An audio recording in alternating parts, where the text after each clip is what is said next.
Hello, everyone. Welcome to the Criterion Connection. I'm Wade, And I'm Joe. and it's March 10th as of this airing.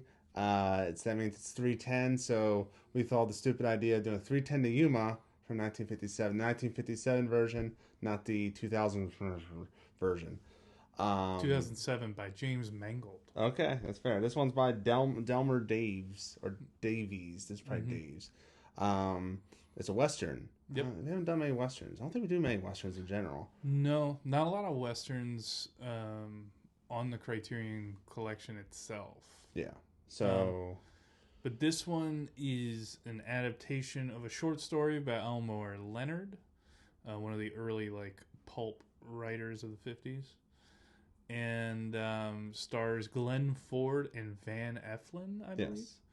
Um, and it's basically about an outlaw who robs a stagecoach.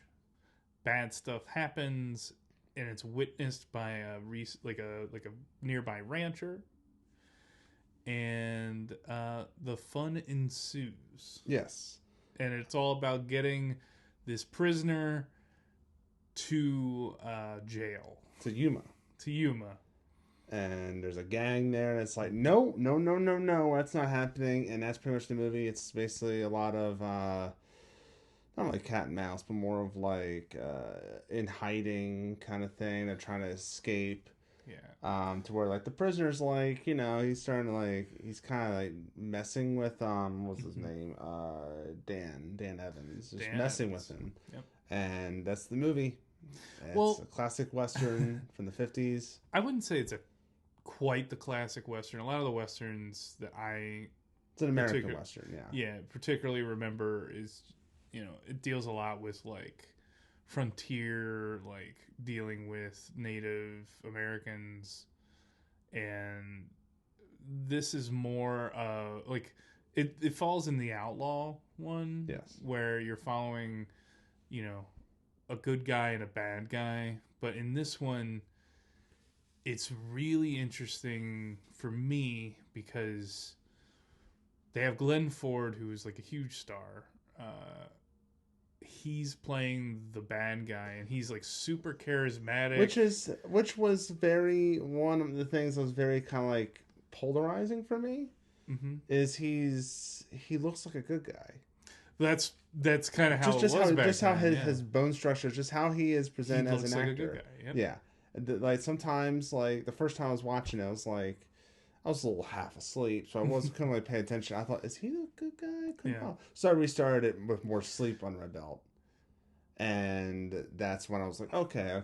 Yeah. It takes a little adjustment when you look at him. He tried, and Van Heflin looks like he's the villain, right? Because it was always the meaner, uglier looking guy was normally the bad guy, and the really good looking, charming guy was the good guy.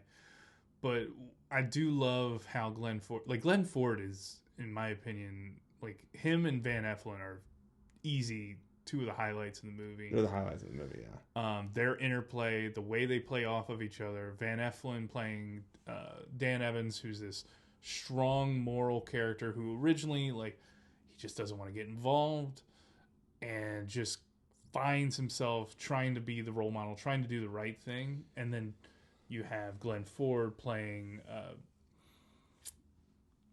was it Wade? Ben Wade. Hey. Yeah, Ben Wade, and he's just kind of he's very I think of it as almost like a cat playing with prey. Yeah. Where he's just trying to poke the bear. He's super confident that he's not going to be in prison, and he just keeps toying with him, and he's like, you know what? Now that this plan's going, he keeps trying to corrupt Dan, and he's like, hey man, the easy way out, here's a bunch of money, I could pay you all this money, and you don't have to go through with this. A whole lot of people are going to get hurt, because he's running with this crazy band of outlaws that are going to do whatever it takes to get him out. Yeah. But Dan's like, I got family, I got all this stuff, I'm going to get that money. Mm-hmm. And it's an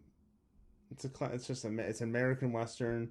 It doesn't have the style of like a spaghetti western. No. It doesn't have the denseness of character as like a Gary Cooper film would, like High Noon. High Noon's the big one, yeah. Yeah, like it's not dense like, like it's The Unforgiven or anything like that. But it's like, yeah, I don't think it's a lot later, but it's not quite cookie cutter like a lot of westerns were. Yeah. But it certainly does have a bit of depth, and it has, it has those archetypes, but it doesn't lean on them too heavy. I think, like, it's not a cartoon. Yeah, I think this is very much like a good, like, prototypical western to show somebody. Whereas things like Red River or like The Searchers would be kind of like, hey, like, if you want to dive deeper and check out like atypical westerns, like, those are the ones you want to go for. And so before we ask the question, let's also talk about the theme. Mm-hmm. I forget who does it, but like it's the song. Yeah, these a lot of these westerns back then had like, well, that's a lot of country and a lot of western music. It's just like home on the range. I listened to a lot of that when I was a kid because my dad grew up on a farm in Tennessee. But I heard a lot of that stuff, so it's just like it's a nice little like kind of refreshing kind of. Mm-hmm. It's nice to hear a song that's about the movie. Yeah.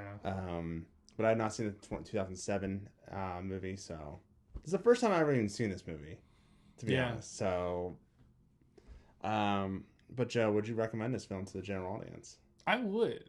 I really enjoyed it. I do like a good western. Even like those cookie cutter ones, I'll get into every now and then. But like this one, I think is a really good one for somebody who doesn't know, like, they don't watch a ton of westerns, and this is also not one of the big ones that people are going to hit. They're going to hit the most of the spaghetti westerns, honestly. The spaghetti westerns, or like the John Wayne ones. Yeah, John Wayne, Gary Cooper. There's a couple others. Yeah, this one's kind of a little off the beaten path, but it's just a very solid flip. Yeah, it is not the greatest western of all time. No, you got other movies like Good, Bad, and Ugly. You have Tombstone. Mm-hmm. You have The Unforgiven. You have Searchers and stuff like that. So yeah, it's not, but I think it's one of the most easily digestible ones. Mm-hmm. I think if you've never watched a western before, which I don't know, maybe the Gen Z people have never seen a western because there's not many westerns coming out. Magnificent Seven, not many have come out, so I'd say definitely check this out. It's 90 minutes. It's super easy to watch. It's pretty simple. Yeah, and it has this great buildup of tension all the way up, and then you hit that very end climax, and then like you have that good denouement at the end of the film. Yeah. So that's our thoughts on 310 to Yuma. Let us know in the comment section below what you think about the film. Is there any other films that are in the Criterion that's not in the Criterion collection or in the Criterion collection? Is there any in the Criterion collection that we should watch? Mm-hmm. Is there any that should be in there? Like, for instance, I don't know if High Noon's in there, but High Noon is one of my favorite westerns. I don't believe it is. So and it should be in there. Good. If you want to talk about digestible film, that's another one for westerns is High Noon. Mm-hmm. So good. Mm-hmm. I know Stagecoach is in there. Yep. But yeah, I don't know. Just let us know. Follow us on Instagram, Condish Productions. Like, subscribe, share. We have a lot of cool things we're going to do. So don't worry. March is not the only month we're going to do this stupid theme of like the day. Stay tuned later in the month. Yep. If you're watching this after March, then I'm sorry. You can just fast forward to the end. So until next time, I'm Wade. And I'm still Joe. And we'll see you later.